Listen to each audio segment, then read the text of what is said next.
जो दक्षिण भारत की भूमि में प्रकट हुए। भगवान शिव के बड़े उपासक थे, भोलेनाथ के। नमः शिवाय उनके जीवन का प्राण था सज्जनों। तो एक बार उनका मन हुआ कि चलो भगवान शंकर के दर्शन करने केदारनाथ चलें। तो वहां केदारनाथ में तो भगवान शंकर और मां अंबा दोनों बैठे हुए हैं। तो उन दोनों की बातें चलने लगी और भगवान शंकर ने कहा, देवी आज मैं बड़ा व्याकुल हूं, बड़ा दुखी हूं। तो मां ने पूछा कि बाबा आप परेशान क्यों हैं? बोला मेरा भक्त आ रहा है। तो अच्छी बात है, आपको खुश होना चाहिए कि आपका भक्त आपसे मिलने आ रहा है। भगवान शंकर ने कहा, देवी प्रसन्न में इसलिए नहीं हूं क्योंकि मेरा भक्त तो आ रहा है, वो मुझे तो मानता है लेकिन मेरी शक्ति को नहीं मानता। तुम हमारी शक्ति हो और उस शक्ति के बिना तो भगवान शिव भी अधूरे हैं। शिव में जो इकार है सज्जनों, वो शक्ति है, वो भगवती जगदम्बा है। अगर शिव में से इकार हटा दिया जाए, एक ही मात्रा हटा दी जाए, तो शब्द क्या बन जाएगा? वो सब बन जाएगा। और सब का अर्थ होता है मरा हुआ, मृत प्राय, मृत्यु को प्राप्त, जिसकी मृत्यु हो चुकी है। इसलिए भगवान शिव के भीतर जो चैतन्यता है वो भगवती जगदम्बा है। भगवान शिव के ऊपर में जो शक्ति है, जो उनके ऊपर में जो ताकत है, जो संहार की ताकत है भोलेनाथ की, वो भगवती जगदम्बा है। इसलिए भगवान शंकर कहते हैं कि इसे कुछ करिए, कृपा कर दीजिए। तो बस क्या करना था, माँ भगवती की माया और माता भगवती की ऐसी माया कि शंकराचार्य जी का पेट खराब हो गया। और वो पहाड़ों में चल रहे थे भगवान के भोलेनाथ के दर्शन के लिए, तो पेट खराब हो गया, बाहर जाना पड़ा। फिर उसके बाद आए, हाथ पैर धोया, कुल्ला किया, और उसके बाद जैसे ही हाथ धोए, जब पेट खराब होता है जिन लोगों के, उनको ही ये स्थिति का मालूम होता है कि जैसे ही हाथ धोए तो फिर दोबारा से बाहर जाना पड़ गया। फिर जैसे ही अंदर आए, फिर जैसे ही हाथ वगैरह धोए, रास्ते में थे और रास्ते में हो जाए तो इससे बड़ी विडंबना और कुछ नहीं हो सकती।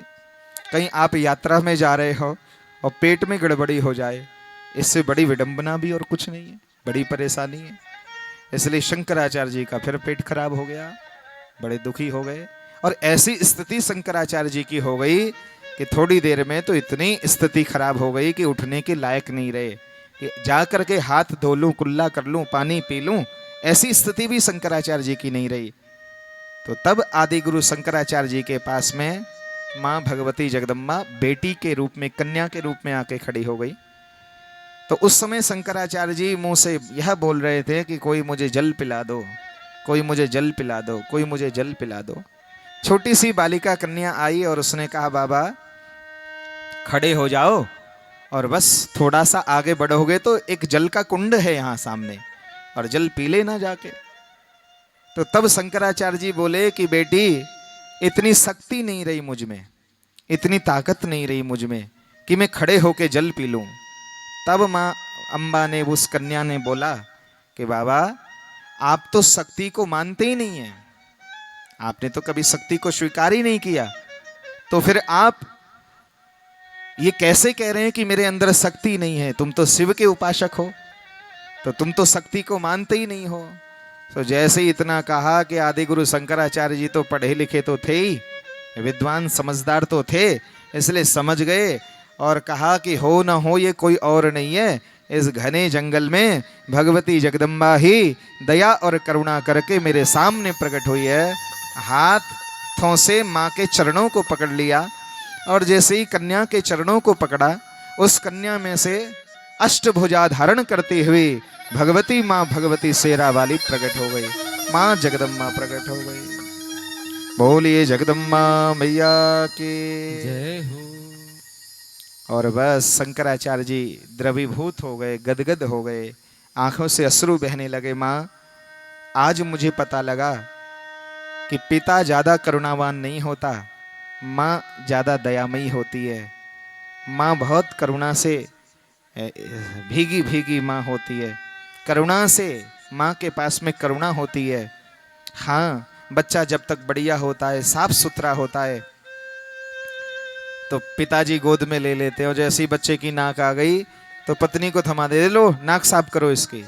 बच्चा जब तक ठीक ठाक बढ़िया साफ सुथरा होता है, पिताजी पकड़ते हैं। जैसे ही उसने टॉयलेट बाथरूम कर दिया तो सुनो इसे पकड़ो थोड़ा। हाँ, इसलिए साफ सुथरा करके ही माँ देती है। इसलिए माँ परिष्कृत करती है बच्चे को, माँ संस्कारित करती है बच्चे को। आप शिव के उपासक हैं, बहुत बढ़िया बात है, अच्छी बात है। आप नारायण के उपासक हैं, वो भी अच्छी बात है।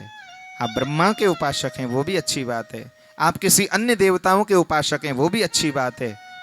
लेकिन आप भगवती जगदम्बा के उपासक हैं तो वो बहुत अच्छी बात है, वो बहुत बढ़िया बात है, क्योंकि माँ भगवती से ही ये सब प्रकट होते हैं।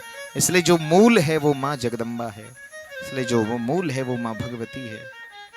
इसलिए आदि गुरु शंकराचार्य जी ने माँ को फिर वंदन किया है, क्षमापन स्तोत्र। माँ ने प्रणाम किया है माँ को उन्होंने।